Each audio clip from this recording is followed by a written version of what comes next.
السلام علیکم ورحمۃ اللہ وبرکاتہ۔ الحمدللہ رب العالمین والصلاة والسلام علی سید الانبیاء والمرسلین، اما بعد فاعوذ باللہ من الشیطان الرجیم، بسم اللہ الرحمن الرحیم۔ الصلاة والسلام علیک یا حبیبی یا رسول اللہ صلی اللہ تعالی علیہ وآلہ وسلم۔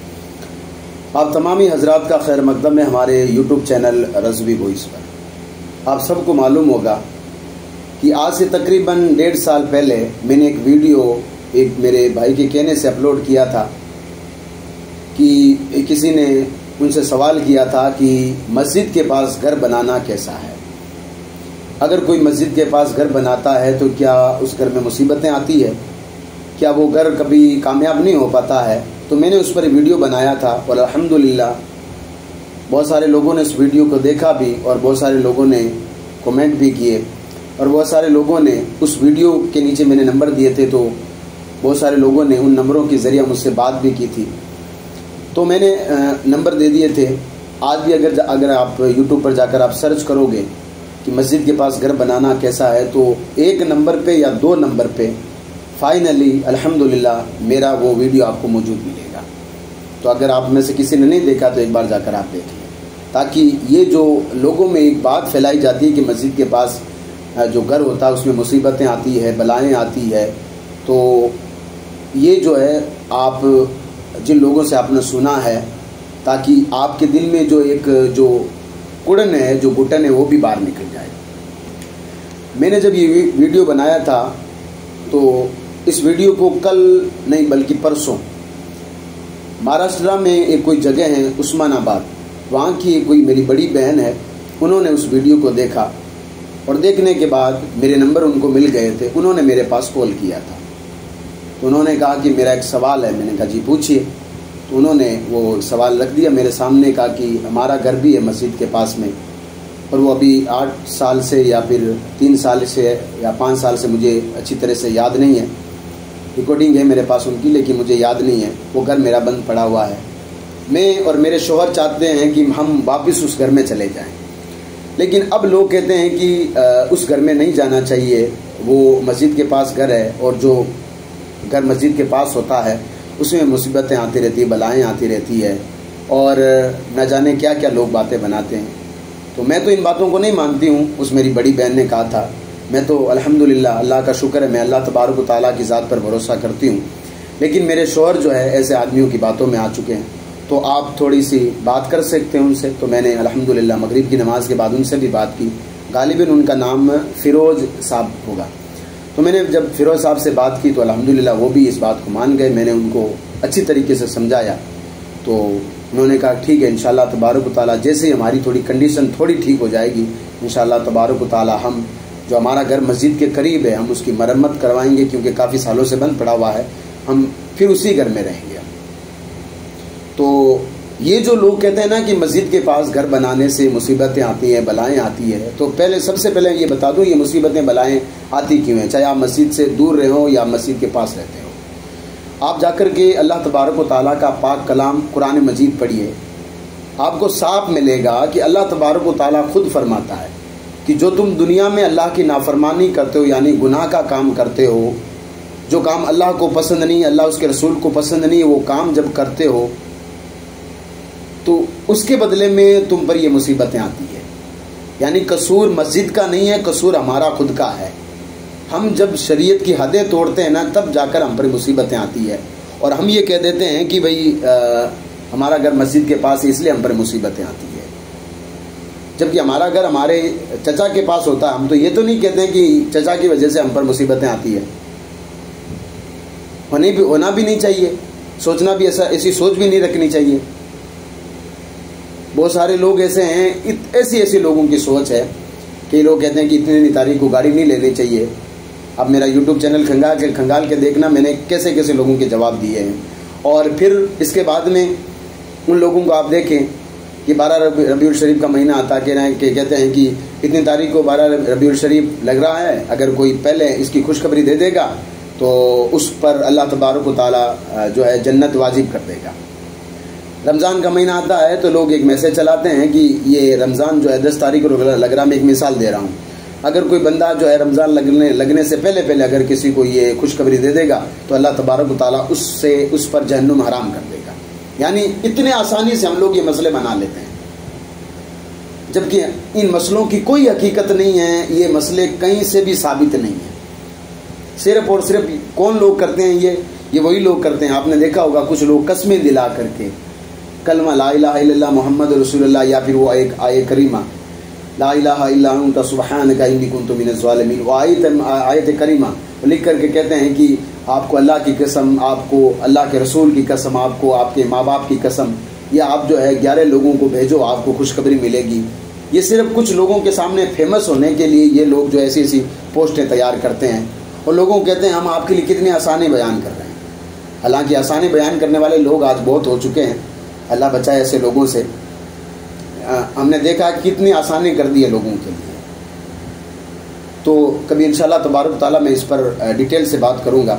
آج میں اس بہن کے سوال پر بات کروں گا جنہوں نے مجھ سے سوال پوچھا. تو سب سے پہلے تو وہ لوگ سنیں، یہ 2 روایتیں میں ان کے لیے لے کر آیا ہوں. موطا امام مالک میں یہ دونوں روایتیں موجود ہیں، الگ الگ 2 روایتیں. ایک کے راوی حضرت ابو ہریرہ ہے اور دوسرے کے راوی حضرت بلال بن حارث ہے. 2 روایتیں ہیں جو لوگ اپنی طرف سے باتیں کہہ دیتے ہیں.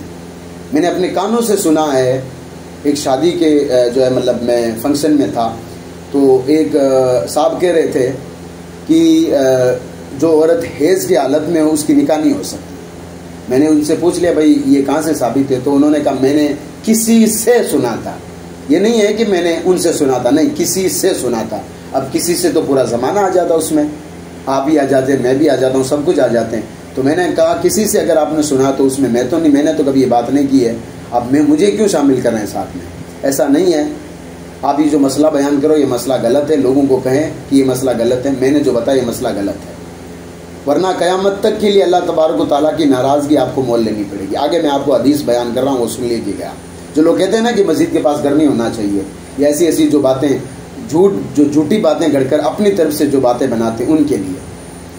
موطا امام مالک میں حدیث پاک موجود ہے. حضرت ابو ہریرہ رضی اللہ تعالیٰ عنہ بیان کرتے ہیں کہ نبی کریم صلی اللہ علیہ وآلہ وسلم نے ارشاد فرمایا، کوئی شخص بے سمجھے کوئی ایسی بات کہہ دیتا ہے جس سے وہ جہنم میں چلا جاتا ہے. یعنی اس کو پتہ بھی نہیں ہے کہ میں دین کی بات تو کر رہا ہوں لیکن یہ بات دین کی ہے کہ نہیں ہے، لیکن میں اس کو دین میں ایڈ کر کے وہ بات کر رہا ہوں اور لوگوں کو کہے گا کہ یہ دین کی بات ہے. تو آقا فرماتے ہیں کہ وہ جہنم میں چلا جائے گا، دوزخ میں چلا جائے گا. اور دوسری روایت یہ بھی موطا امام مالک میں جس کے راوی حضرت بلال بن حارث رضی اللہ تعالیٰ عنہ بیان کرتے ہیں کہ اللہ کے رسول صلی اللہ علیہ وآلہ وسلم نے ارشاد فرمایا، ایک شخص کوئی ایسی بات کہہ دیتا ہے کہ جسے اس کو خود کو پتہ نہیں، یعنی کہنے والے کو خود کو پتہ نہیں ہے کہ میری اس بات کا اثر کہاں تک ہوگا، یعنی لوگ میری اس بات پر عمل کتنا کر لیں گے. تو وہ قیامت تک کے لیے اللہ تبارک و تعالیٰ کی ناراضگی مول لے لیتا. اب آپ غور کیجئے، آپ ایسے مسئلے لوگوں کو بتا رہے ہیں اور لوگ آپ کے مسئلے پر اگر عمل کر رہے ہیں تو آپ سوچ لیجئے کہ پھر آپ کو توبہ کرنی پڑے گی. اور یہ توبہ بھی ایسے نہیں، آپ کو علل اعلان توبہ کرنے پڑے گی لوگوں کے سامنے. جتنے بھی لوگوں نے یہ فراڈ میسیج بنائے نا، سب کے سب لوگوں کو آ کر کے لوگوں کے سامنے ہاتھ جوڑ کر کے یہ کہنا پڑے گا یہ میسیج میں نے بنایا ہے. چاہے وہ فاطمہ کے حضرت فاطمہ رضی اللہ تعالیٰ عنہ کے دن والا معاملہ ہو، چاہے وہ آج قرآن شریف کو نازل ہوئے 40 سال پورے ہو گئے، کتنے 14 سال پورے ہو گئے، پتہ نہیں کیا کیا میسیج آتے ہیں سوشل میڈیا پر. وہ سارے لوگ جنہوں نے فیمس ہونے کے لیے میسیج تو کر دیے، اب یہ لوگ کتنے سارے جو ہے لوگ ان میسیجوں کو روزانہ آگے کرتے ہیں. کوئی جو ہے 11 دینی کی خوشی کے لیے طلب کر رہا ہے، کوئی 9 دینی کی خوشی کے لیے، کوئی اس وجہ سے ڈر رہا ہے کہ کہیں کوئی مصیبت نہ آ جائے اس لیے وہ کہہ دیتا ہے نہیں اس کو آگے سینڈ ہی کر دیتے ہیں. یہ کیوں کر دیتے ہیں؟ ہمارا ایمان کمزور ہے، اللہ تبارک و تعالیٰ کی ذات پر ہمارا بھروسہ نہیں رہا اس لیے. اب یہ 2 روایتیں ہمیں کیا سبق دیتی ہے؟ سبق یہ دیتی ہے کہ اللہ کے رسول صلی اللہ علیہ وسلم نے فرمایا اگر کوئی بندہ بات کہہ دیتا ہے کہ اس کو پتہ بھی نہیں ہے کہ اس کی بات کا اثر کہاں تک پڑے گا اور وہ بات ایسی کہہ دیتا ہے جو بات دین میں نہیں ہے، تو پھر کیا ہوگا؟ قیامت تک کے لیے اللہ تبارک و تعالیٰ کی ناراضگی وہ مول لے لیتا ہے. ہم یہ اللہ کی ناراضگی مول نہیں لے رہے ہیں تو اور کیا کر رہے ہیں؟ اور ہم ناراضگی بھی مول کس کی لے رہے ہیں؟ اللہ تبارک و تعالیٰ کی لے رہے ہیں، کسی دنیاوی انسان کی نہیں لے رہے ہیں، اللہ تبارک و تعالیٰ کی ناراضگی مول لے رہے ہیں. یہ بات یاد رکھنا. تو ہمیں چاہیے کہ ایسے ہم جو ہے مطلب یہ مسئلے جو اپنی طرف سے گھڑ کر کے ہم لوگوں کو جو ہے گمراہ کر رہے ہیں، ان سے ہم توبہ کریں. مسجد کیا چیز ہے آپ کو جانتے ہیں؟ آپ قرآن مجید کی سورہ توبہ کی آیت نمبر 18 پڑھیے. اللہ تبارک و تعالیٰ فرماتا ہے، جس کا مفہوم ہے، اللہ تبارک و تعالیٰ فرماتا ہے مسجد کو وہ لوگ آباد کرتے ہیں جو اللہ اور قیامت پر جو ہے ایمان رکھتے ہیں. مسجد کو کون لوگ آباد کرتے ہیں؟ جو اللہ اور قیامت پر ایمان رکھتے ہیں، یعنی اللہ تبارک و تعالیٰ کو ایک مانتے ہیں اور ان کا یقین ہوتا ہے کہ کل جو ہے مطلب قیامت قائم ہوگی. وہ لوگ مسجد کو قائم کرتے ہیں. ہم یہ لوگ سوچتے ہیں کہ مسجد کے پاس اگر ہمارا گھر ہو جائے گا تو مصیبت آئے گی. تو ہمیں تھوڑی دیر کے لیے سوچنا چاہیے. اب ایک چیز آتی ہے، کئی لوگوں نے میرے سامنے یہ چیز رکھی ہے کہ حضرت پھر اس کا کیا معاملہ ہوگا.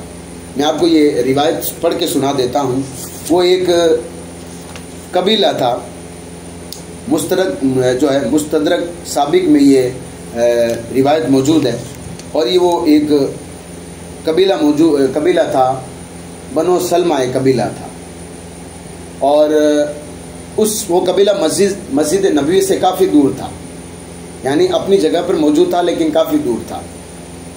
اب جب اس قبیلے کو پتہ چلا کہ جب مسجد کے پاس کچھ جگہ ہیں جہاں پر ہم جا کر کے رہ سکتے ہیں، جب ان لوگوں نے سوچا کہ مسجد کے پاس ہم چلے جائیں، تو اللہ کے رسول صلی اللہ علیہ وسلم کو یہ خبر ملی کہ جو قبیلہ ہے بنو سلمہ کا، وہ قبیلہ یہاں آنا چاہتا ہے. بنی سلمہ کا، معاف کیجیے گا، بنی سلمہ کا قبیلہ یہاں آنا چاہتا ہے. تو بنی سلمہ کا جو قبیلہ ہے وہ یہاں آنا چاہتا. نبی کریم صلی اللہ علیہ وسلم وہاں پہنچے، تشریف لے گئے اور ان سے پوچھا کیا تم مسجد نبی کے قریب آنا چاہتے؟ انہوں نے کہا ہاں یا رسول اللہ، ہم جو ہے مسجد نبی کے قریب آنا چاہتے ہیں. اللہ کے رسول صلی اللہ علیہ وآلہ وسلم نے ارشاد فرمایا تم اپنے گھروں میں ہی رہو. اس کا مطلب یہ نہیں کہ تم اپنے گھروں میں نماز پڑھو، بلکہ نہیں، تم جہاں ہو وہیں پہ رہو. تمہارے قدموں کے نشان لکھے جاتے ہیں، یعنی جب تم گھر سے نکلتے ہو مسجد تک کے لیے تمہارے قدموں کے نشان اللہ تبارک و تعالیٰ لکھتا ہے. اور آگے میں ایک روایت آپ کے سامنے بیان کروں گا. تم اپنے گھروں میں ہی رہو. آگے آقا کریم نے پھر فرمایا تمہارے قدموں کے نشان لکھے جاتے ہیں. تو بنی سلمہ کہنے لگے ہمیں اس بات نے مسجد کے قریب منتقل ہونے سے زیادہ خوش کر دیا، یعنی یہ بات ہمیں اور زیادہ اچھی لگی کہ ہم جب مسجد جاتے ہیں تو ہر قدم پر اللہ تبارک و تعالیٰ نیکی لکھتا ہے. اور آپ کو ایک وہ حضرت زید بن ثابت کی وہ روایت موجود ہوگی، یاد ہوگی. روایت جو ہے وہ کہتے ہیں کہ میں نبی کریم صلی اللہ علیہ وآلہ وسلم کے ساتھ نماز پڑھنے کے لیے جاتا تھا، تو آقا کریم صلی اللہ علیہ وآلہ وسلم اپنے جو ہے قدم مبارک دھیرے دھیرے اٹھاتے تھے، دھیرے دھیرے اٹھاتے تھے. تو آقا کریم صلی اللہ علیہ وآلہ وسلم کا جو کریمانہ انداز ہے وہ یہاں بھی آیا. تو آقا کریم نے پوچھا تم نہیں پوچھو گے کہ میں یہ قدم دھیرے دھیرے کیوں رکھ رہا ہوں؟ آئے کیونکہ میرے نبی کریم صلی اللہ علیہ وسلم کی آپ ادا دیکھیں. آپ جب کوئی عمل کرتے تھے، جب اس عمل کے بارے میں کوئی صحابہ نہیں پوچھتے تو آپ خود ان کو کہہ دیا کرتے تھے کہ تم یہ نہیں پوچھو گے کہ تم یہ کیوں کر رہے ہو. پھر صحابہ پوچھتے یا رسول اللہ کیوں کر رہے ہو؟ تو پھر نبی کریم یہ پوری بات بتاتے. تو حضرت زید بن ثابت سے نے کہا یا رسول اللہ میں تو نہیں جانتا ہوں، اللہ اس کا رسول بہتر جانتے ہیں کہ آپ یہ قدم دھیرے دھیرے کیوں رکھتے ہیں. اللہ کے رسول صلی اللہ علیہ وآلہ وسلم نے ارشاد فرمایا جب بندہ نماز کے لیے نکل جاتا ہے تو نماز ہی میں رہتا ہے. تو اس کا مطلب یہ کبھی نہیں ہے کہ جو قبیلہ بنی سلمہ کا جو قبیلہ تھا، اللہ کے رسول نے ان کو جو مسجد نبی کے پاس آنے سے روکا تھا، اس کی وجہ یہ تھی کہ مسجد کے قریب گھر نہیں ہونا چاہیے. اس کی وجہ یہ تھی کہ تم جتنی دور سے آؤ گے نا اتنا تمہیں زیادہ ثواب ملے گا. یا وہ میٹر نہیں ہے کہ تمہارے گھر میں مصیبتیں آئے گی، پریشانیاں ہوں گی، کوئی ایسا میٹر نہیں ہے. اور میں پہلے کہہ چکا ہوں آپ اللہ کے کلام کو پڑھیے، آپ کو اپنا پتہ چل جائے گا. آپ دنیا میں جو گناہ کر رہے ہیں، دنیا میں اللہ تبارک و تعالیٰ کی نافرمانی کر رہے ہیں، اللہ تبارک و تعالیٰ نے جو حدیں باندھی ہے مسلمان پر، ان حدوں کو اگر ہم پار کریں گے تو پھر جو گناہ ہم کر رہے ہیں وہ پلٹ کر مصیبتوں کی شکل میں ہمارے گھروں پر آئیں گے. آپ چاہے مسجد کے پاس رہو یا مسجد سے چاہے کتنی دور رہو، یہ بات یاد رکھیں.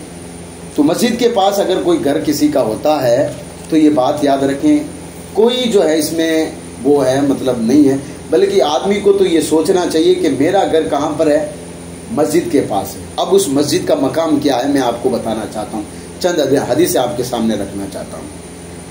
یہ بخاری میں بھی موجود ہے اور مسلم پاک میں بھی موجود ہے. اس کے راوی حضرت سیدنا عثمان غنی رضی اللہ تعالیٰ عنہ, وہ فرماتے ہیں کہ نبی کریم صلی اللہ علیہ وسلم نے ارشاد فرمایا کہ جب کوئی بندہ اللہ کی رضا کے لیے, دنیاوی دکھاوے کے لیے نہیں, اپنے آپ کو بھاماشا کہلوانے کے لیے نہیں, یہ بات یاد رکھیں کہ مجھے لوگ بھاماشا کہیں گے, اپنے آپ کو لوگوں کے سامنے پرموٹ کرنے کے لیے نہیں, بلکہ اللہ تبارک و تعالیٰ کی رضا کے لیے اگر کوئی مسجد بنواتا ہے تو حضرت سیدنا عثمان غنی رضی اللہ تعالیٰ عنہ فرماتے ہیں کہ اللہ کے رسول صلی اللہ علیہ وآلہ وسلم نے ارشاد فرمایا قیامت کے دن اللہ تبارک و تعالیٰ جنت میں اس کے لیے ایک مکان بنائے گا. یہ مسجد کی فضیلت ہے. اس کے قریب آپ کا گھر ہے تو آپ کو سوچنا چاہیے کہ آپ کی قسمت کتنی اچھی ہے. چلیے ایک دوسری روایت میں آپ کے سامنے رکھ دیتا ہوں. حضرت ابو ہریرہ رضی اللہ تعالیٰ عنہ بیان کرتے ہیں کہ اللہ کے رسول صلی اللہ علیہ وآلہ وسلم نے فرمایا اللہ تبارک و تعالیٰ کو مسجدیں بہت زیادہ پسند ہیں. کس کو پسند ہے؟ تیرے کو, میرے کو, یعنی میرے کو یا آپ کو پسند ہو یا نہ ہو, اللہ تبارک و تعالیٰ کو سب سے زیادہ اگر کوئی دنیا میں پسندیدہ چیز ہے تو وہ مسجدیں ہیں. اور اللہ تبارک و تعالیٰ کو کوئی ناپسند چیز ہے, اسی حدیث کا دوسرا ٹکڑا ہے, اگر کوئی ناپسند چیز ہے تو وہ بازار ہے. یہ بھی آپ جا کر کے مسلم کی حدیث جا کر آپ پڑھ سکتے ہیں. ایک روایت میں آقا فرماتے ہیں کہ مسجد اللہ تبارک و تعالیٰ کا گھر ہے. یہ تو ہم نے سن رکھا, یہ تو بڑی معروف روایت ہے, مشہور روایت ہے. اور ایک روایت میں نبی کریم صلی اللہ علیہ وآلہ وسلم ارشاد فرماتے ہیں کہ مسجدیں, جتنی بھی مسجدیں ہیں وہ جنت کے باغ ہیں, وہ جنت کے باغ ہیں. یعنی آپ نے سن رکھا ہوگا کہ جب قیامت قائم ہوگی اس سے پہلے ساری کی ساری مسجدوں کو اٹھا لیا جائے گا اور ان تمام کو جنت میں رکھ دیا جائے گا. تو یہ جنت کے باغوں میں سے مسجدیں بھی جنت کے باغ ہیں. جنت کے باغ کے پاس آپ کا گھر ہو اور آپ یہ سوچ رہے ہیں کہ میرے گھر میں پھر مصیبتیں آئیں گی, تو ہمیں چاہیے کہ ہمارا عقیدہ ہمیں چیک کرنا پڑے گا, ہمارا ایمان ہمیں چیک کرنا پڑے گا. ایک دوسری روایت میں نبی کریم صلی اللہ علیہ وآلہ وسلم فرماتے ہیں کہ مسجد میں آنے والا آدمی اللہ کا مہمان ہوتا ہے, کیونکہ اللہ تبارک و تعالیٰ کا گھر ہے مسجد, اور اس میں جو آتا ہے وہ مہمان, اور میزبان کون؟ اللہ تبارک و تعالیٰ. تو آقا فرماتے ہیں مسجد میں آنے والا شخص کس کا مہمان ہے؟ اللہ تبارک و تعالیٰ کا. یہ مسجد کی فضیلت میں آپ کے سامنے بیان کر رہا ہوں, اور بڑی شارٹ میں بیان کر رہا ہوں کیونکہ ویڈیو بڑا بن رہا ہے. آگے آئیے میں آپ کو بتاتا ہوں. ایک اور روایت میں نبی کریم صلی اللہ علیہ وآلہ وسلم فرماتے ہیں کہ مسجد میں بیٹھ کر آدمی اگلی نماز کا انتظار کرتا ہے تو اللہ تبارک و تعالیٰ اس نمازی پر فخر فرماتا ہے. یہ بھی مسجد میں بیٹھنے والے کے لیے اعزاز ہے. یعنی کوئی بندہ عصر کی نماز پڑھ کر کے مسجد میں بیٹھ گیا, اب انتظار کر رہا ہے کہ جیسے مغرب کی نماز ہوگی تو میں پھر مغرب کی نماز پڑھ کے ہی جاؤں گا, تب تک وہ مسجد میں بیٹھا ہوا ہے اور عصر کی نماز پڑھنے کے بعد میں اللہ تبارک و تعالیٰ کے نام کا ورد کر رہا ہے یا قرآن مقدس کی تلاوت کر رہا ہے, تو یہاں تک کہ مغرب کا وقت ہو جاتا ہے. اللہ کے پیارے محبوب صلی اللہ علیہ وسلم فرماتا ہے جب کوئی بندہ ایک نماز سے لے کر دوسری نماز کا انتظار جب کرتا ہے تو اللہ اس بندے پر فخر کرتا, وہ بھی کہاں بیٹھ کر؟ مسجد میں بیٹھ کر کے. آپ سوچئے اللہ تبارک و تعالیٰ جس بندے پر فخر کرتا ہو وہ فخر کہاں سے ملتا ہے؟ مسجد میں, اس جگہ سے جو مسجد جگہ ہے. آپ اس جگہ پر اگر آپ کا مکان بناتے ہیں اس جگہ کے آس پاس, آپ سوچتے ہیں کہ وہاں پر مصیبتیں آ سکتی ہے. یہ تو کچھ جو غیر لوگ ہیں جنہوں نے اپنی عبادت گاہوں کو منحوس سمجھ رکھا ہے, اس لیے مسلمان بھی لے کر پیچھے پڑ گئے کہ ہاں بھائی یہ لوگ مانتے تو ہم بھی مان لیتے ہیں, چلیے کوئی بات نہیں ہے. اور ایک آدھ کے ساتھ اگر کسی کے ساتھ حادثہ ہو بھی جاتا, مان لیجئے, وہ حادثہ کیوں ہوتا؟ میں نے قرآن مجید کا پہلے آپ کے سامنے حوالہ رکھ دیا ہے کہ جو آپ اللہ تبارک و تعالیٰ کی نافرمانی کرتے ہو, گناہ کرتے ہو, تو پلٹ کر آپ ہی طرف آتے ہیں. اگر حادثہ ہو جاتا ہے تو مسجد کو گنہگار ٹھہراتے ہیں. میں ایک چیز آپ کو کہتا ہوں, آپ کا کوئی حق نہیں بنتا ہے کہ آپ مسجد کو گنہگار ٹھہروائیں, بلکہ آپ خود دیکھیں کہ میرے عمل کیسے ہیں, میری نماز مکمل ہے کہ نہیں ہے جو کہ مجھ پر فرض ہے, رمضان کے روزے میرے پورے ہے کہ نہیں ہے جو کہ ایک مہینے کے اللہ تبارک و تعالیٰ نے مجھ پر فرض کیے تھے. زکوٰۃ اللہ تبارک و تعالیٰ نے اگر مجھے صاحب نصاب اگر بنایا ہے تو میری جو زکوٰۃ ہے میں نے نکالی ہے کہ نہیں نکالی ہے وہ مجھے دیکھنا ہے. وہ کون سے کام ہے جو اللہ تبارک و تعالیٰ کو راضی کرنے والے ہیں, میں وہ کر رہا ہوں کہ نہیں کر رہا ہوں, یا وہ کام کون سے ہیں جو کہ میں رات دن تو کر رہا ہوں لیکن وہ کام جن سے اللہ تبارک و تعالیٰ اس کا رسول ناراض ہوتا ہو، تو پھر تو مصیبتیں آنی ہیں، چاہے آپ مسجد کے پاس رہو یا قریب رہو۔ اور پھر میں آپ کو ایک چیز پھر میں بات کر دیتا ہوں، دنیا میں ایسا کوئی محلہ نہیں ہوگا مسلمانوں کا جس میں مسجد نہیں ہوگی، یا کوئی ایسی مسجد نہیں ہوگی جہاں پر مسلمانوں کے گھر نہیں ہوں گے یا مسلمانوں کا محلہ نہیں ہوگا۔ مسلمان خود ہی جو ہے نماز کو چھوڑ بیٹھا ہے، شریعت کو چھوڑ بیٹھا ہے، عقیدے کو چھوڑ کر بیٹھا ہے، ہر کسی کے پیچھے بھاگنے کو بیٹھا ہے، تو پھر آپ سوچیے اس مسلمان کے ساتھ ہوگا کیا؟ اب وہ قصوروار ٹھہرا رہا ہے مسجد کو صرف ایک دو جاہل لوگوں کی وجہ سے۔ ایک نے کہہ دیا کہ مسجد کا سایہ منوس ہوتا ہے تو ہم لوگ مان کے بیٹھے ہیں۔ یہاں تو یہ کہا گیا کہ مسجد اللہ کا گھر ہے، اللہ کے گھر کے پاس اگر آپ کا گھر بنتا ہے تو آپ کو سوچنا چاہیے کہ میری قسمت کتنی اچھی ہے۔ اور ایک روایت جو کہ تاریخ بغداد میں بھی ملتی ہے، ترمذی شریف میں بھی ملتی ہے، وہ روایت بڑی مشہور ہے کہ بندہ جب 40 دن لگاتار تکبیر اولیٰ کے ساتھ، یعنی تکبیر اولیٰ کا مطلب یہ ہوتا ہے کہ جماعت کے ساتھ جیسی جماعت کھڑی ہوتی ہے تو جو اقامت کرنے کے لیے جو بندہ کھڑا ہوتا ہے اللہ اکبر، یعنی بندہ اس وقت جماعت میں حاضر ہو۔ اگر 40 دن لگاتار اگر بندہ مسجد میں آ کر نماز پڑھتا رہے تو اللہ تبارک و تعالیٰ اس کو یہ مژدہ خوشخبری یہ دیتا ہے کہ تجھے جہنم سے میں آزادی دیتا ہوں۔ یہ کب ہوتا ہے؟ جب جا کر کے مسجد میں جماعت کے ساتھ وہ نماز پڑھتا ہے۔ کب؟ لگاتار 40 دن۔ ایسا نہیں کہ 40 دن کے بعد اس کی نماز معاف ہو جائے گی، نہیں، یہ آپ کو ایک مرتبہ بتایا گیا ہے، ایک چیز بتائی گئی ہے، جیسے کہ محرم الحرام میں 2 جو روزے ان کی بتائی گئی ہے کہ تو اگر آپ رکھو گے تو اتنا ثواب ملے گا۔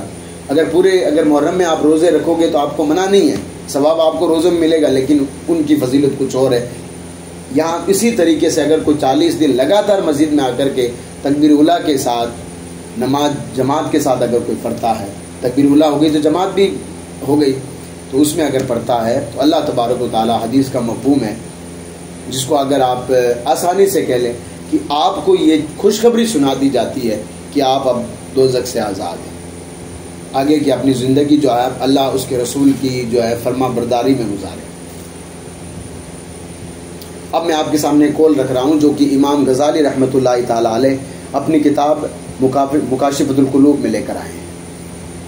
امام غزالی رحمۃ اللہ تعالیٰ علیہ فرماتے ہیں، ایک بزرگ کا قول ہے، ان بزرگ کا نام حضرت سید مسیب رحمۃ اللہ تعالیٰ علیہ بیان کرتے ہیں، جو آدمی مسجد میں بیٹھتا ہے گویا کہ وہ اللہ کی مجلس میں بیٹھتا ہے۔ آپ اندازہ کیجئے کہ جو آدمی مسجد میں بیٹھتا ہے گویا کہ وہ اللہ کی مجلس میں بیٹھتا ہے، اور ہم لوگ یہ کہہ رہے ہیں کہ اس مسجد کا سایہ منوس ہے، اس مسجد کے پاس ہمارا گھر نہیں ہونا چاہیے۔ تو تکلیف مسجد کی طرف سے نہیں ہے، تکلیف یہاں سے ہے، اس ایمان کو ہمیں کھنگالنا پڑے گا، ہمارا ایمان مکمل ہے کہ نہیں ہے۔ ہمارا ایمان اس وقت جاگتا ہے جب ہم یہ سوچتے ہیں کہ یہ 11 لوگوں تک ہم میسج ہم پہنچا دیں گے تو ہمیں خوشخبری مل جائے گی، اور اگر ہم نے اس کو ڈیلیٹ کر دیا تو گھر میں کوئی جو ہے مصیبت آ جائے گی۔ ہم لوگ اس وقت ہمارا ایمان عروج پر ہوتا ہے، جبکہ اس کو ایمان نہیں کہتے ہیں، اس کو گمراہی کہتے ہیں۔ اور اس وقت جب ہم مسجد کی بات آتی ہے اور لوگ بہت سارے لوگ ایسی باتیں کرتے ہیں، کتنے سارے لوگ ہیں ایسی باتیں کرتے رہتے ہیں، تو میری بہن یا میرا کوئی بھی بھائی ہو جو بھی مسجد کے پاس گھر لے رہا ہو، ایک بار پھر سے میں کہہ دیتا ہوں، میں نے پہلے بھی اس ویڈیو میں کہا تھا، آج بھی کہہ رہا ہوں، اللہ تبارک و تعالیٰ آپ کے اس گھر میں برکتیں عطا فرمائے۔ میری دعا یہی ہے، آپ نماز کو پابندی کے ساتھ پڑھیں، وقت کے ساتھ پڑھیں، قرآن مجید کی تلاوت کریں، انشاءاللہ تبارک و تعالیٰ کوئی مصیبت آپ کے قریب نہیں آئے گی، اور اللہ تبارک و تعالیٰ کی ذات پر بھروسہ رکھیں۔ یہ جو لوگ کہہ رہے ہیں ان کو کہنے دیں، لوگوں کا کام ہے کہنا۔ اگر آپ کل کامیاب ہو بھی جاؤ گے تو لوگ آپ کو کہہ دیں گے کہ نہیں صاحب آپ اس طرح سے کامیاب نہیں ہوئے، آپ تو پہلے وہاں رہے تھے، اب اس گھر میں آئے ہو نا اس لیے، اگر آپ شروع سے اس گھر میں رہتے نا تب آپ کو پتا چلتا۔ تو یہ ایسی کوئی بات نہیں ہے، آپ مسجد کے پاس گھر بنائیں رہیں، اور جو ہے پابندی کے ساتھ اگر آپ مسجد کے پاس رہ رہے ہیں تو آپ کا حق بنتا ہے کہ جماعت کے ساتھ آج نماز پڑھیں، آپ جا کر نماز پڑھیں، گھر میں قرآن مقدس کی تلاوت کریں۔ اور جو میری بہن ہے جنہوں نے مجھ سے سوال کیا تھا، میں شکریہ ادا کرتا ہوں کہ آپ نے سوال کیا تھا. اللہ تبارک و تعالیٰ آپ کی عمر میں برکتیں عطا فرمائے. آپ کے جتنے بھی گھر والے ہیں اللہ تبارک و تعالیٰ ان کو سلامت رکھے. یہ چھوٹا سا میسیج آپ کے ذریعہ سارے لوگوں کو پہنچ جائے گا کہ یہ جو لوگ بنا فالتو کی جو باتیں کرتے ہیں, چاہے سوشل میڈیا سے ہو یا آپ کے آمنے سامنے لائیو باتیں کرتے ہو, آپ صرف ان سے ایک سوال ضرور پوچھ لیں کہ آپ یہ جو بات کر رہے ہو کیا یہ حقیقت میں اسلام میں ہے یا نہیں ہے. اگر نہیں ہوئی تو پھر قیامت تک کے لیے اللہ تبارک و تعالیٰ کی ناراضگی جو تم مول لے رہے ہو, ناراضگی بھی مول لے رہے ہو, وہ بھی کسی ایسے جو ہے مطلب کسی دنیاوی انسان کی نہیں بلکہ اللہ تبارک و تعالیٰ کی. تو مسجد اللہ تبارک و تعالیٰ کا گھر ہے, اور اس کے پاس جو جس کا بھی گھر ہو اس کو بہت اس کی جو ہے مطلب خوش نصیبی ہے. اور اس کے بعد میں ایک چھوٹا سا جو ایک مطلب ایک آپ کی بارگاہ میں عریضہ پیش کر دیتا ہوں. آپ اپنے بچوں کو, یا آپ جس عمر کے بھی ہو, آپ 10 منٹ 15 منٹ 20 منٹ کم سے کم 20 منٹ عالم دین کے پاس بیٹھ کر نکالیں. عالم دین کے پاس بیٹھ کر نکالیں. موطا امام مالک میں موجود ہے کہ حضرت لقمان حکیم نے اپنے بیٹے, جب وہ حضرت لقمان حکیم نے جو وہ وصیت کی تھی تو اپنے بیٹے سے کہا تھا میرے بیٹے عالم دین کے پاس بیٹھا کر ان کے گھٹنوں سے گھٹنے ملا کر کے. یہ حدیث کے الفاظ میں بیان جو کر رہا ہوں, موطا امام مالک میں حدیث موجود ہے. اللہ تبارک و تعالیٰ دلوں کے جو ہے دلوں کو زندہ کرتا ہے حکمت کے نور سے, اور مردہ زمین کو زندہ کرتا ہے بارش سے. اسی طرح سے عالم دین, ایک جو سچا عالم دین ہوگا, ایک وہ عالم دین نہیں جو کہ کچھ بھی تعویلیں کر کے لوگوں کے سامنے رکھ کر کے بات کر دے گا کہ نہیں بھی یہ میں نے کہا تھا, یہ میں نے نہیں کہا تھا, یا صرف لوگوں کو گمراہ کرنے کے لیے آگے بڑھ رہا ہو, یا لوگوں کے لیے جو ہے یہ سوچ رہا ہو کہ میں آسانی لوگوں کے سامنے کر دوں. وہ عالم دین. عالم دین آپ دیکھیے عالم دین کی کنڈیشن کیا ہونی چاہیے.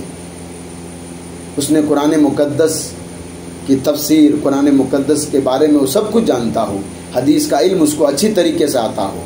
ایسا نہیں ہے کہ ایک حدیث آپ نے بیان کر دی, آگے آ کر کہتے ہیں نہیں صاحب میں وہ میری مسٹیک ہو گئی تھی اور اب میں بیان جو میں کہہ رہا ہوں کہ وہ یہ نہیں. مذاق اڑانے والی باتیں عالم دینوں کی کو یہ صحبت نہیں دیتی. جو ہے مطلب یہ کبھی بھی یہ باتیں عالم دین کو جو ہے مطلب کبھی بھی آپ دیکھیں کوئی بھی عالم دین, بڑے جو ہمارے اس وقت جو عالم دین ہیں وہ کبھی بھی کسی کا نہ تو مذاق اڑاتے, کسی کا کچھ نہیں کرتے. وہ آپ کو جب بھی مسئلہ بتائیں گے مسئلے کی حیثیت کے انوسار مسئلہ بتائیں گے. تو آپ ان کے پاس اپنے بیٹوں کو بٹھائیں, نصیحت کریں اور ان کو بتائیں. اور عالم دین کی بارگاہ میں جب بیٹھیں تو اگر آپ کے من میں کوئی سوال ہو تو اس سوال کو ایسے پوچھیں کہ عالم دین کو بھی لگے کہ ہاں ان کو جاننا ہے, بلکہ ایسے نہ پوچھیں کہ ان کو یہ اس لیے آئے ہیں کہ انہوں نے کچھ باتیں پڑھ رکھی ہے, اب میں یہاں آیا ہوں ان کی جانچ کرنے کے لیے کہ عالم دین ہے کہ نہیں ہے. بہت سارے لوگ دنیا میں آج ایسے بھی موجود ہیں, ایسے بھی دنیا میں لوگ موجود ہیں. گوگل پر یا پھر یوٹیوب پر یا ایک آدھ کتابچے میں کچھ چیزیں پڑھ کر کے اور پھر لوگوں سے بحث بازی میں کسی کو جاہل, کسی کو کچھ, صرف یہ مانتے ہیں بس میں حق پر ہوں, میرے علاوہ کوئی حق پر نہیں ہے, بس اور کوئی نہیں ہے. ان لوگوں کو عبرت حاصل کرنی چاہیے اور اللہ تبارک و تعالیٰ کی ذات سے ڈرنا چاہیے. حضرت انس بن مالک رضی اللہ تعالیٰ عنہ کی وہ روایت مجھے یاد آئی. وہ فرماتے ہیں کہ میں سیدنا عمر ابن خطاب رضی اللہ تعالیٰ عنہ کے ساتھ ایک باغ میں ٹہلنے گیا, تو میں اور حضرت عمر باغ میں دونوں الگ الگ ہو گئے, یعنی بیچ میں ایک دیوار تھی. تو میں دیوار کے اس طرف چل رہا تھا اور سیدنا عمر ابن خطاب اس طرف چل رہے تھے. حضرت انس بن مالک رضی اللہ تعالیٰ عنہ فرماتے ہیں کہ میں نے حضرت عمر ابن خطاب رضی اللہ تعالیٰ عنہ کو سنا. وہ بیان کر رہے تھے, وہ خود اپنے آپ سے کہہ رہے تھے کہ اے خطاب کے بیٹے اللہ سے ڈر نہیں تو وہ تجھے عذاب دے گا. اے خطاب کے بیٹے اللہ سے ڈر نہیں تو وہ تجھے عذاب دے گا. یار وہ حضرت عمر ابن خطاب رضی اللہ تعالیٰ عنہ وہ جب ایسی بات کریں کہ اے خطاب اللہ سے ڈر نہیں تو وہ تجھے عذاب دے گا, پھر ہماری حیثیت کیا, ہماری اوقات کیا؟ ہم جو لوگوں کا مذاق اڑاتے پھر رہے ہیں, ہم جو لوگوں کو گمراہی کے مسئلے بتاتے پھر رہے ہیں, ہم لوگوں کو جو ہے مطلب ایسی باتیں بتاتے پھر رہے ہیں کہ جو اللہ اس کے رسول کے دین سے دور کرنے والے باتیں. تو پھر ہمارا حشر کل کیا ہوگا؟ اور پھر میں وہ 2 حدیثیں آپ کے سامنے بتا دیتا ہوں، خاص کر وہ حدیث جو حضرت بلال بن حارث رضی اللہ تعالی عنہ سے راوی وہ بیان کرتے ہیں کہ نبی کریم صلی اللہ علیہ وسلم نے فرمایا، ایک شخص ایسی بات کہہ دیتا ہے جس سے اسے خود کو پتہ نہیں ہوتا کہ میری اس بات کا اثر کہاں تک ہوگا، تو وہ ہمیشہ کے لیے یعنی قیامت تک کے لیے اللہ تبارک و تعالیٰ کی ناراضگی مول نہیں لیتا۔ تو اگر کسی کا اگر مسجد سے دور ہے تو اس کو بھی جو ہے مطلب گھبرانا نہیں چاہیے، اس کو بھی مایوس نہیں ہونا چاہیے، بلکہ اس کو یہ سوچنا چاہیے کہ میں مسجد جب تک پہنچوں گا تو میں ایک تو میں نماز کی حالت میں رہوں گا جیسا کہ میں نے ایک حدیث آپ کے سامنے بیان کی، اور دوسرا یہ ہوگا کہ میں ہر ایک قدم پر اللہ تبارک و تعالیٰ مجھے نیکی عطا کرے گا۔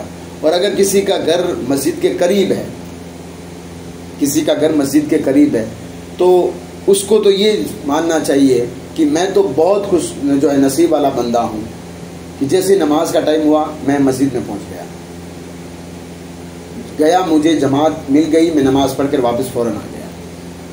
مجھے ایک روایت یاد آئی، قبیلہ قریش میں کوئی شخص تھے اور وہ جو ہے مطلب صحابہ کرام فرماتے ہیں کہ ہم نے کبھی مسجد سے دور جتنا گھر ان کا تھا کسی آدمی کو نہیں دیکھا تھا، اتنا ان کا گھر مسجد سے دور تھا، اور وہ جو ہے پیدل آیا کرتے تھے نماز پڑھنے کے لیے۔ اور صحابہ کرام فرماتے ہیں ہم نے کوئی بھی نماز ان کی ایسی نہیں دیکھی جس میں ان کی جماعت چھوٹی ہو، یعنی ہر نماز وہ جماعت کے ساتھ ادا کیا کرتے تھے۔ تو صحابہ کرام نے انہیں ایک مشورہ دیا کہ گرمی ہوتی ہے، سردی ہوتی ہے، یا بارش ہوتی ہے، یا اندھیرا ہوتا ہے، تو آپ ایک کوئی سواری خرید لیں، کھچر یا گدھا کوئی لے لیں جس پر آپ بیٹھ کر کے مسجد تک آ سکیں۔ انہوں نے کہا کہ نہیں،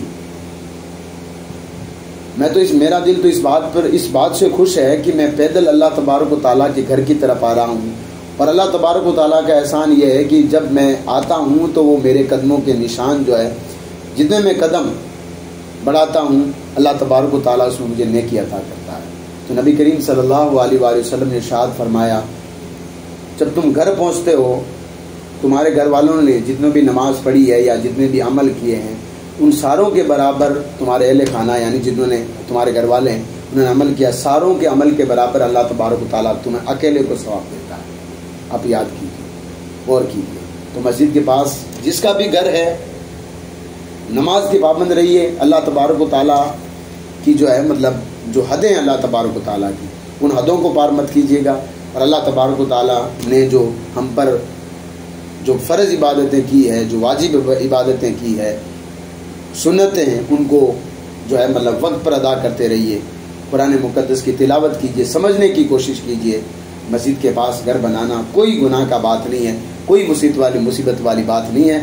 مصیبت اگر آتی ہے تو قرآن کہتا ہے وہاں سے، کہاں سے؟ جب ہم گناہ کرتے ہیں تو پلٹ کر وہی گناہ مصیبت کی شکل میں ہم تک آتا ہے۔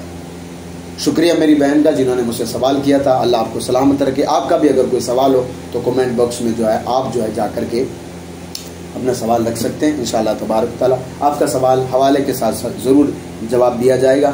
اور چھوٹی سی گزارش، ویڈیو کو ثواب کی نیت سے شیئر ضرور کر دیں، ہو سکے تو چینل کو سبسکرائب ضرور کر دیں۔ ملتے ہیں نئی ویڈیو کے ساتھ، تب تک اللہ آپ سب کو سلامت رکھے۔ السلام علیکم ورحمۃ اللہ وبرکاتہ۔